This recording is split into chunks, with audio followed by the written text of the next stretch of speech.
दोस्तों, गोदी मीडिया अंजनाओं कश्यप को तो आप जानते ही होंगे। जैसे ही वो अकबर बादशाह के बारे में था और काफिर जैसे शब्दों का इस्तेमाल किया था, लेकिन इस महिला को देखिए जो इतिहासकार है, इसने जैसे ही अंजनाओं कश्यप को मुंह तोड़ जवाब दिया है, उसके बाद अंजनाओं कश्यप की बोलती बंद हो गई, सिट्टी पिट्टी गुल हो गई। वो कैसे ही लाइव डिबेट दौरान इशारेबाजी करने लगी। पहले आप इस वीडियो को देखिए, फिर उसके बाद रवीश कुमार जी ने अंजनाओं कश्यप के बारे में क्या कहा। ऐसी गोदी मीडिया को कहीं डूबकर मर जाना चाहिए। ये लोग बच नहीं पाएंगे जिस तरह इन्होंने भारत देश में नफरती माहौल खड़ा किया है। अति या स्वास्थ्य, शिक्षा और रोजगार की जरूरत थी। इन सब मुद्दों से भटकाकर अंजनाओं कश्यप आज से 300 साल 400 साल पहले भारत देश को ले जाना चाहती है। क्या हमारे देश का यह मुद्दा है?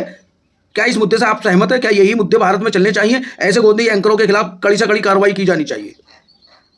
क्या अकबर ने 30,000 आम नागरिकों के कत्लेआम का आदेश दिया था, हाँ या ना? अभी बता दे भाई, अभी बता दे। कौन सा राजा है जो किसी की टेरिटरी में जाता है और कहता है सर प्लीज मुझे अपनी टेरिटरी दे दीजिए? क्या हिंदू राजाओं ने किसी राजा की टेरिटरी में जाके उसकी टेरिटरी लेने के लिए लूटपाट नहीं मचाई? पहले ही बॉल में 6। शिवाजी मुझे याद आते हैं। शिवाजी कर्नाटका में जब जो चिक्का राजा वुडेयार थे, अगेन हिंदू राजा, उनके खिलाफ जब कर्नाटक में उन्होंने अटैक किया श्रीरंगपट्टनम में, तो वो बाकायदा उनके बाखर में लिखा है कि आसपास की सारी जगहों को उन्होंने लूट लिया। फिर आप चोलास को ले लीजिए। ऐसा नहीं हो सकता। छत्रपति शिवाजी महाराज और उनकी जो लेगेसी है उसको पूरा देश नतमस्तक होकर सलाम करता है। इसलिए मैं आपसे बस एक रिक्वेस्ट कर रही हूँ, कुछ भी ऐसा ना बोले ताकि लोगों की भावनाओं को ठेस पहुंचे। नहीं, मैं बिल्कुल फैक्ट्स पे बात बोल रही हूँ। फैक्ट्स से अगर किसी को ठेस पहुंचती है तो it's a very unfortunate thing. बात तो सही है कि देखिए यहाँ पर भी राजा थे और सब अपना साम्राज्य फैलाने के लिए युद्ध लड़ते थे, लेकिन जब विदेशी यहाँ पर आकर आक्रमण करके यहाँ पर लोगों को स्लेव बना रहे थे या जजिया उनसे ले रहे थे, आप दोनों को एक तराजू पर कैसे रखते? मजा आएगा ना भिड़ो। सबसे पहली बात तो अगर विदेशी मारे तो वो ज्यादा गलत और देशी मारे तो कम गलत, ये मैं नहीं मानती। गजब बेइज्जती है।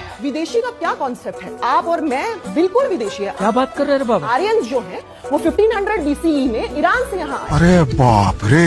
ना आप डीएनए चेक करा लीजिए। 2019 में 2 स्टडीज हुई थी, सेल में और साइंस जर्नल में, जाके पढ़िए। वहाँ कहते हैं कि अप टू 30% जो डीएनए है वो आर्यन डीएनए। ठीक है, ओम जी को दिखा दो। बस हवा निकल गई। तो आप ये स्वीकार करिए कि अकबर ने 30,000 लोगों को मारने का आदेश दिया था। मैं ये स्वीकार और कर रही काफिर हूँ, की बात की थी। मैं ये स्वीकार कर रही हूँ कि किसी भी कोई ऐसा राजा नहीं है जिस इंडियन हिस्ट्री में कत्लेआम ना। आप हिस्टोरियनों के फैक्ट से क्यों भाग रहे हैं? 45 इयर्स के रेन में आपको बस एक इंसिडेंट मिला और एक इंसिडेंट के बेसिस पे आपने उसको फोकस कर दिया। मैं 15 इंसिडेंट ले आऊंगी चोलास के। अंजना जी, यही करते करते आज इस देश का मीडिया गटर के भी पार चला गया है।